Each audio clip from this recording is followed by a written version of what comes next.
या ठिकाणी काम करत असताना खूप चांगले चांगले उपक्रम आपल्याला करायचे आहेत। राजकारणामध्ये काम करत असताना कधी आपलं खरं होते कधी होणार नाही, परंतु प्रामाणिकपणा ठेवला आणि नक्कीच आपण जर कष्ट घेत राहिलो तर एक ना एक दिवस परमेश्वर फळ देत असतो।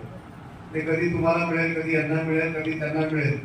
आपल्याला आपण म्हणतो ना, एखाद्या संप्रदायात काम करत असताना की आपण देव पाहायला नाही, पण एखाद्याच्या समोरच्या कर्तृत्वात सुद्धा देव पाहायला शिकलं पाहिजे। आणि तसं कामाच्या माध्यमातून आपण आपल्या कामाला जर देवाच्या पद्धतीने बघितलं तर नक्की आपलं गाव सुद्धा वेगळ्या वळणावर आहे। एक तर सगळ्यात आनंदाची गोष्ट आहे की कसलाही संघर्ष आपल्या गावात नाही। मतभेद थोडेफार असू शकतात, तर ते तर आपल्या म्हणजे कधी कधी लय उशिरा गेलो घरी तरी बायको सुद्धा म्हणत असते लवकर येत जावा की किती वेळ कमी बाहेर लागत असत। हे तर होत असत, म्हणून त्याच्यासाठी मतभेद नसतात। म्हणून काम करत असताना, समाजाचं काम करत असताना, लोकांमध्ये मिसळत असताना त्या सगळ्या गोष्टी आपल्याला अंगावर घेऊन पाठीशी घेऊन यशाला सगळं माप असतं, परंतु त्याच्या पलीकडे जाऊन विचार करत असताना आपण जे काही आपल्या लोकांची जबाबदारी आपल्यावरती घेईल त्याच्यासाठी काम करणं खूप महत्वाचं आहे। म्हणून मला आमच्या गावामध्ये एक दिवस गावासाठी, बरोबर ना, असंच आहे ना काहीतरी वाक्य, एक दिवस गावासाठी जी संकल्पना चालू केली आहे, मी त्या पोरांना त्याच्यामध्ये सहभागी घेणाऱ्यांना खरंच मनापासून लाख लाख लाख शुभेच्छा देतो।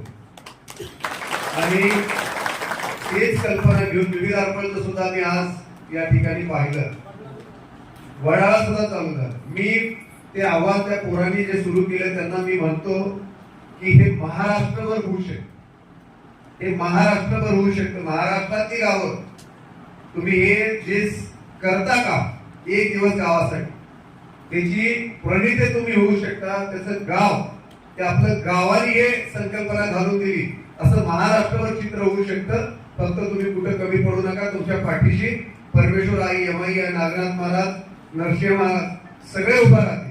आणि सत्कार्यासाठी काम करत असताना एक ना एक दिवस मला माहिती आहे जर असं काम करत राहिलं ना, आपण अशी अपेक्षा करायची की आपल्याला दुसरीकडे काम जाऊन करता येईल आणि अशा टीमचा मोदीजी सुद्धा कधीतरी सत्कार करू शकतील।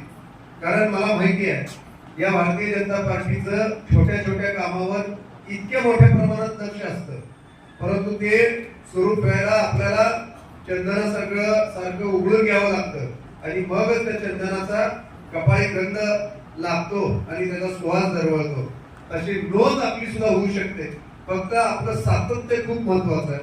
आपण समाजाप्रती आपल्याला काही पुरस्कार मिळेल का काय याच्यासाठी नाही, पण मी जीवनात येऊन माझ्या कुटुंबाचा अनुभव असताना काहीतरी वेगळं करू शकलो याचा आत्मिक समाधान आपल्याला सगळ्याला लाभतं।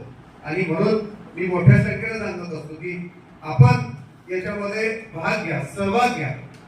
ज्या ठिकाणी महिला असतील तिथे महिलांना सुद्धा सांगा। आणि मला छान वाटतं की आठवडा बाजार झाल्या दिवशी चौकात एवढी घाण असते, पण दुसऱ्या दिवशी आल्यानंतर ती सुद्धा नसते। म्हणजे ते सुद्धा काम, अरे आपलं गाव स्वच्छ ठेवण्याचं काम असेल, त्या आरोग्याच्या दृष्टीने आपल्याला महत्वाचं असतं। छोट्या छोट्या नोंदी आपण करतो।